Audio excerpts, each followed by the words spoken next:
Hi friends, మొదటిసారి my help channel video ఇచ్చిన వారు సబ్స్క్రైబ్ చేసుకోండి.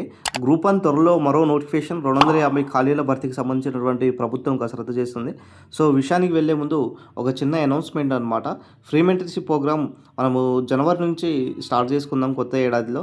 మరి రీజనింగ్ యాడ్ అవుతుంది, మ్యాథ్స్ యాడ్ అవుతుంది. ఎస్పెషల్లీ ఎస్ఐ కానిస్టేబుల్ సంబంధించినటువంటి అభ్యర్థులకు రీజనింగ్ అనేది గ్రూప్స్ వాళ్ళకు కూడా యూస్ఫుల్ అవుతుంది అనేసి ఇక స్టార్ట్ చేయడం జరుగుతుంది. ఆల్రెడీ పాలిటీ స్టార్ట్ చేసుకున్నామండి. హిస్టరీ అండ్ జాగ్రఫీ, ఎకానమీ కూడా మరి డైలీ కరెంట్ అఫైర్స్, అదేవిధంగా టెస్ట్ సిరీస్ అండ్ పీడిఎఫ్స్ కూడా ఇస్తున్నాము. సో 2026 ఏదైతే ఇంకో మరో 15 రోజుల్లో ఈ యొక్క క్లాసెస్ను మేము స్టార్ట్ చేస్తున్నాము. ఇంట్రెస్టెడ్ క్యాండిడేట్స్ మా ఛానల్ను సబ్స్క్రైబ్ చేయండి, జాయిన్ అవ్వండి, మీకు నోటిఫికేషన్ రూపంలో వస్తాయి. అదేవిధంగా టెలిగ్రామ్లో మేము డైలీ పోస్ట్ చేస్తూ ఉంటాము కరెంట్ అఫైర్స్, దీంట్లో కూడా యాడ్ అయ్యే ప్రయత్నం చేయండి సార్. సో విషయానికి వస్తే మరి ఈరోజు వచ్చినటువంటి న్యూస్ పేపర్లో కనుక చూసుకున్నట్లయితే గ్రూప్ 1 త్వరలో మరో నోటిఫికేషన్స్ అనేసి ఇవ్వడం జరిగింది. 250 ఖాళీల భర్తీకి ప్రభుత్వం కసరత్తు చేస్తుంది. 50,000 ఉద్యోగాలకు ఈ నెలాఖరులోపు నోటిఫికేషన్స్ ఆమోదం, క్యాబినెట్ ఆమోదం అనేసి ఇవ్వడం జరిగింది. కానీ వాస్తవానికి ఏంటిదంటే ఆల్రెడీ మనకు శాంతికుమార్ రిపోర్టు ఇచ్చిందండి. కాకపోతే ఇక్కడ మనకు కాంట్రాక్ట్ అండ్ అవుట్సోర్సింగ్లోనే లెక్కలు తేలలేదు. ఈ రెండు లెక్కలు తేలితే యాక్చువల్గా నిన్ననే ఇవ్వాల్సింది జాబ్ క్యాలెండర్.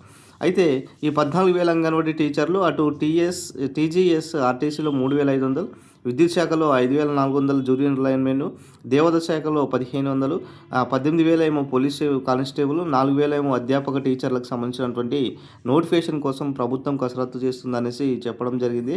ఇక్కడ చూడవచ్చు, మరో దఫా గ్రూప్ 1 ఖాళీల భర్తీకి తెలంగాణ ప్రభుత్వం సిద్ధమవుతుంది. ఇప్పటికే 563 పోస్టులు గ్రూప్ 1 ఖాళీలను భర్తీ చేసింది. ఎంపికైన అభ్యర్థులకు నియామక పత్రాలు కూడా జారీ చేసింది. ప్రభుత్వం తాజాగా మరో 250 గ్రూప్ 1 ఖాళీలను భర్తీ చేయడానికి చేపడుతుంది. వారం 10 రోజుల్లో నోటిఫికేషన్ జారీ చేయాలనేసి ప్రభుత్వం దీనిపై కార్యదర్శి రామకృష్ణారావు గారు తెలంగాణ పబ్లిక్ సర్వీస్ కమిషన్కు లేఖ రాయడం జరిగిందండి. సో నిర్ణయించుకున్నట్లుగా అవిశ్వసనీయ వర్గాలు చెప్తున్నాయి. ప్రజాపాలనలో విజయోత్సవాల్లో భాగంగా ఇటీవల ఆయా జిల్లాల్లో పర్యటించిన ముఖ్యమంత్రి రేవంత్ రెడ్డి త్వరలోని 45,000 ఉద్యోగాల భర్తీకి చర్యలు తీసుకుంటున్నట్లుగా ప్రకటించారు. ఇందులో భాగంగా మొత్తం 50,000 ఉద్యోగాల భర్తీకి ఆయా ప్రభుత్వాలు ప్రణాళిక రూపొందిస్తుంది అనేసి ఇవ్వడం జరిగింది. సో నెక్స్ట్ ఇక్కడ చూడొచ్చు సార్, మరి దీనికి సంబంధించినటువంటి అప్డేట్ కనుక చూసుకున్నట్లయితే మరి ఈ గ్రూప్ 1 ఉద్యోగాలతో పాటుగా ఇక రాష్ట్రంలోని అంగన్వాడీ టీచర్లు ఉండడంతో పాటు నిర్వహణకు ఇబ్బందిగా మారిందనేసి జిల్లా కలెక్టర్లు ఇప్పటికే ప్రభుత్వానికి నివేదించారు.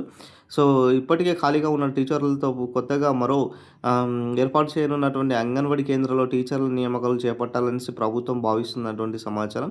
తెలంగాణ రాష్ట్ర రవాణా శాఖలో 3,200 మందికి సంబంధించినటువంటి ఆర్టీసీ డ్రైవర్, కండక్టర్, మెకానిక్ సంబంధించినటువంటి పోస్టులతో పాటు మిగతా ఎస్ఐ కానిస్టేబుల్ 18,000 సంబంధించినటువంటి ఉద్యోగాలు కూడా మరి దీనిపైన కసరత్తు చేస్తున్నారనేసి కూడా ఇవ్వడం జరిగింది.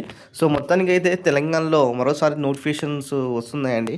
సో విద్యార్థులు ఇక్కడ మీరు చేసేటటువంటి ఏంటిదంటే ఫ్రీ మెంటర్షిప్ ప్రోగ్రాంలో జాయిన్ అయ్యే ప్రయత్నం చేయండి.